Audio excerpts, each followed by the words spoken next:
नमस्कार दोस्तों। पहले हमने आपको बताया था कि कर्तृवाच्य क्या होता है और उससे संबंधित जो वाक्य थे वो बनाए थे। अब देखते हैं कर्मवाच्य क्या है क्या नहीं है। सबसे मुख्य अब इसमें कर्मवाच्य ही होता है कि इसकी जो विशेषता है वो बता रही है कि कर्मवाच्य में क्या होता है कि हमें तीन बातें ध्यान में रखनी चाहिए। क्या क्या रखनी चाहिए? पहला होता है कर्ता, दूसरा होता है कर्म और तीसरा होता है क्रिया। इसमें जो वाक्य बनेगा उसमें देखो कर्ता में हमेशा तृतीय विभक्ति का प्रयोग किया जाता है और जो कर्म होता है उसमें हमेशा प्रथमा विभक्ति का प्रयोग करते हैं और जो क्रिया का जो प्रयोग होता है वो किसके अनुसार होता है? इसमें कर्म के अनुसार क्रिया का प्रयोग होता है। इस वाक्य में कर्म होना जरूरी होता है। इस वाक्य में जो क्रियाएं आती है वो हमेशा किस में आती है? आत्मनेपद की धातुओं का प्रयोग किया जाता है। कुछ आत्मनेपद की मैं धातुएं एक रूप लिख देता हूं।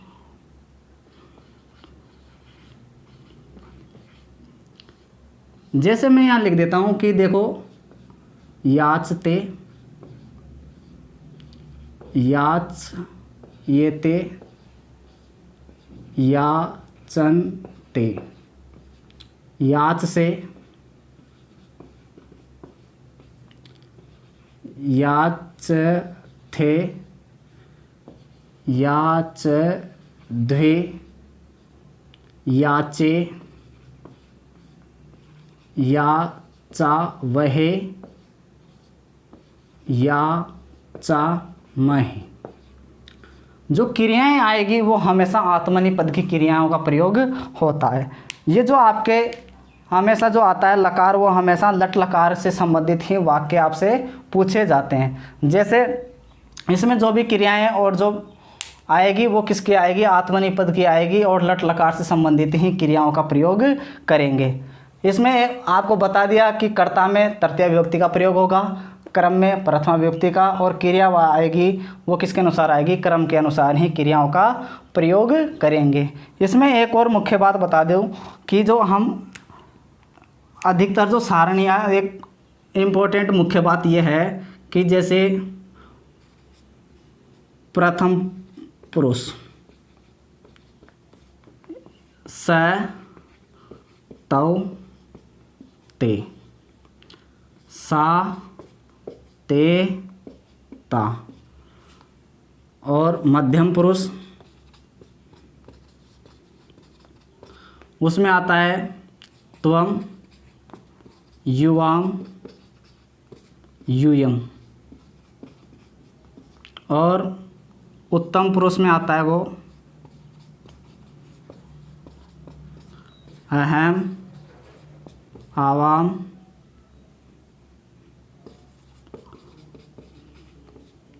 वयम। जो इसमें तृतीया विभक्ति का जो प्रयोग होगा वो तृतीया विभक्तियाँ होगी। जैसे स के स्थान पे आती है वो आती है तेन।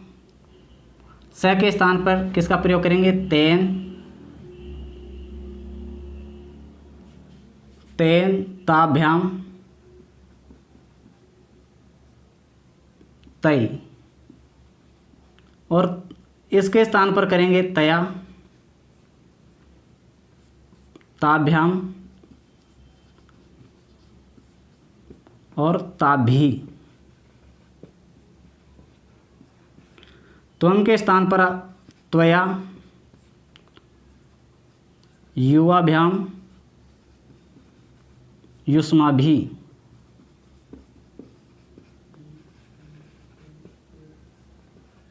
अहम के स्थान पर मया, आवाभ्याम, अस्माभि।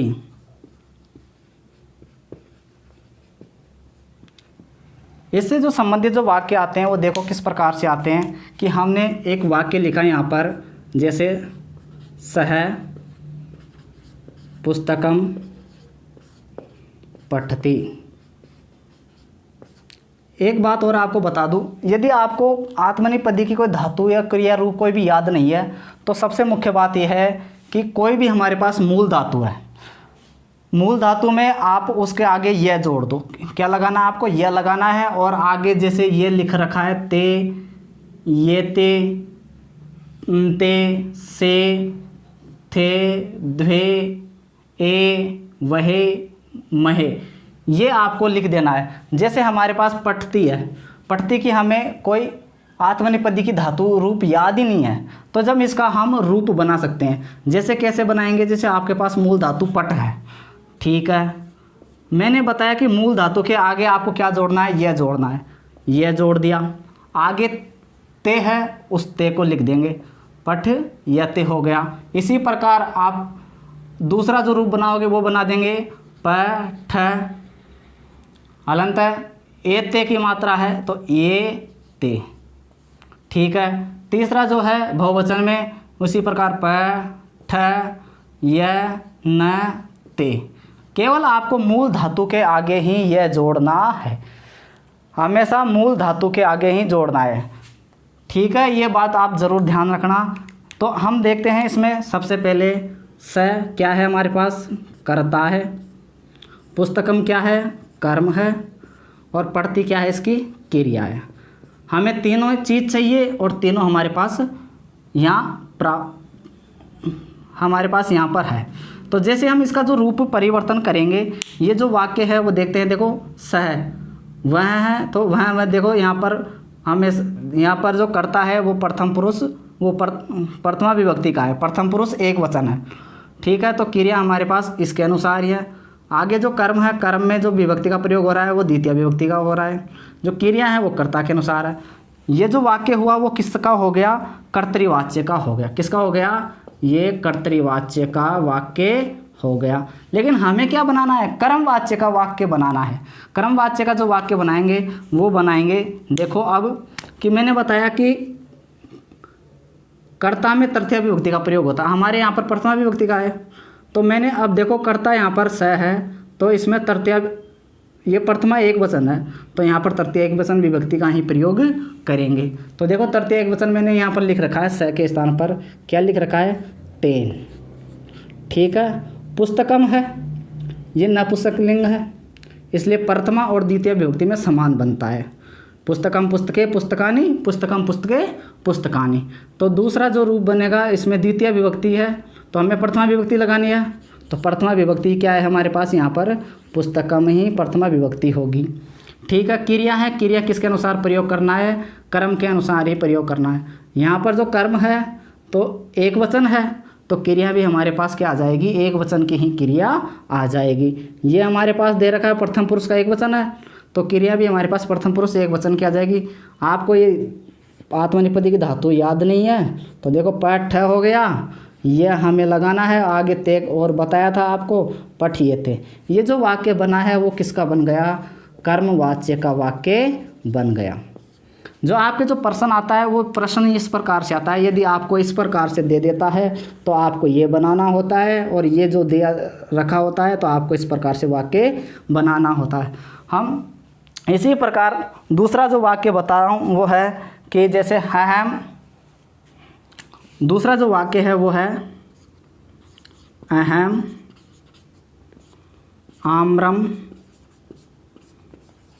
खादामि, ठीक है। यहाँ पर देखो अहम क्या है? कर्ता है, ये कर्म है और ये क्रिया है। अहम है उत्तम पुरुष का एक वचन है, ठीक है। तो इसमें हमें कर्ता है, प्रथमा विभक्ति का प्रयोग हो रहा है, हमें इसमें कौन सी विभक्ति का प्रयोग करेंगे? तृतीय विभक्ति का ही प्रयोग करेंगे। तो ये प्रथमा विभक्ति एक वचन है, तो तृतीय एक वचन में क्या बताया है? मया। जैसे हमने अहम के स्थान पर मया का प्रयोग कर दिया। आम्रम है, यहाँ पर द्वितीय विभक्ति है, प्रथमा विभक्ति का प्रयोग करेंगे। द्वितीय एक वचन है तो प्रथमा एक वचन में बदलेंगे तो क्या हो जाएगा? आम्रम का आम्रम ही रहेगा। अब खादामी जो क्रिया है वो किसके अनुसार प्रयोग करेंगे? आम के अनुसार ही प्रयोग करेंगे, आम्रम के अनुसार। नपुंसकलिंग का है, ठीक है, इसलिए प्रथम पुरुष एक वचन है तो क्रिया भी हमारे पास प्रथम पुरुष एक वचन की ही लिखेंगे। हमें धातु रूप याद नहीं है तो देखो खाद हो गया मुख्य धातु, आगे यह जोड़ना है और एक वचन है तो एक वचन का ही आगे प्रयोग कर दिया। ठीक है, इसी प्रकार वाक्यों का निर्माण होता है। हाँ, तो देखो दो वाक्य तो हमने पढ़ लिए। अगला जो वाक्य है, जैसे मैं लिखता हूँ यहाँ पर, राम मया सह पत्राणि लिखति, कि राम मेरे साथ पत्र लिखता है। अब देखो यहाँ पर देखते हैं कि राम है करता है कर्म और क्रिया, बाकी बीच में कुछ भी आ जाए उसे हमें किसी प्रकार का परिवर्तन नहीं करना है। हमें 3 चीज़ें ही परिवर्तन करनी है, कर्ता, कर्म और क्रिया। तो हमारे पास जो राम है इसका एक वचन है प्रथमा, तो इसका तृतीय वचन में क्या हो गया, देखो राम रामो रामा रामम रामो रामेण, क्या हो जाएगा इसका, रामेण। तृतीय वचन में क्या होगा, रामेण है। अब मया सह, ये करण है, ये ऐसा का ऐसा ही आ जाएगा, मया सह। आगे कर्म क्या है, पत्राणि है, प्रथमा विभक्ति द्वितीय विभक्ति दोनों में समान चलता है, इसलिए पत्राणि का पत्राणि हो जाएगा। अब आगे जो क्रिया है वो किसके अनुसार लिखनी है, हमें इस कर्म के अनुसार लिखनी है। यहाँ पर बहुवचन की क्रिया है, वो कर्म है, तो क्रिया भी किसकी आ जाएगी, बहुवचन की ही आ जाएगी।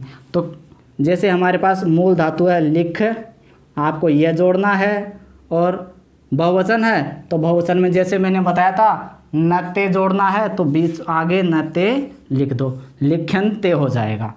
और अगला इसी पर ये कर्मवाच्य का बन गया। अगला जो वाक्य है वो है, जैसे किसी प्रकार से कोई भी वाक्य मान लो, जैसे यूयम आसमान पश्यते, ठीक है। देखो यूयम है, ये कौन से किस में आता है, मध्यम पुरुष में आता है, मध्यम पुरुष का बहुवचन है। तो क्रिया हम इसके अनुसार ही देखो, तृतीय विभक्ति बहुवचन का ही प्रयोग करना। तृतीय विभक्ति बहुवचन में क्या आता है, युष्मा भी आता है, तो यूयम के स्थान पे हमने लिख दिया युष्मा भी। असमान है, वो किस में आता है, जैसे अहम आवाम वयम माम आवाम असमान, तो मतलब द्वितीय विभक्ति बहुवचन है, कर्म है ये, तो हम कर्म में कौन सी विभक्ति लिखेंगे, प्रथमा बहुवचन लिखेंगे। तो प्रथमा बहुवचन में क्या आता है, अहम आवाम वयम, वयम हो गया। अब जो क्रिया है वो किसके अनुसार लगानी है, हमें वयम के अनुसार ही क्रिया लगानी है। वयम किस में आता है, हमेशा उत्तम पुरुष बहुवचन में आता है, तो उत्तम पुरुष बहुवचन की ही हमें क्रिया का प्रयोग करना है। तो पश्य है त है, तो देखो पश्यत में मूल जो क्रिया होती है, जो धातु होती है वो कौन सी होती है, दृश्य क्रिया होती है, ठीक है, दृश्य धातु होती है। दृश्य धातु में आपको क्या जोड़ना है, यह जोड़ना है। अब देखो उत्तम पुरुष बहुवचन में क्या रूप बनता है, उत्तम पुरुष बहुवचन में याचामय है, तो हमने यह लिख दिया दृश्यामहे, ये इसका रूप बन जाएगा। इसी के अनुसार एक और वाक्य है, जैसे कि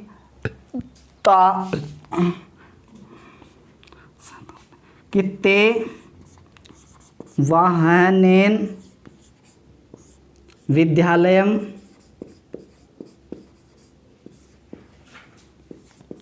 गच्छन्ति।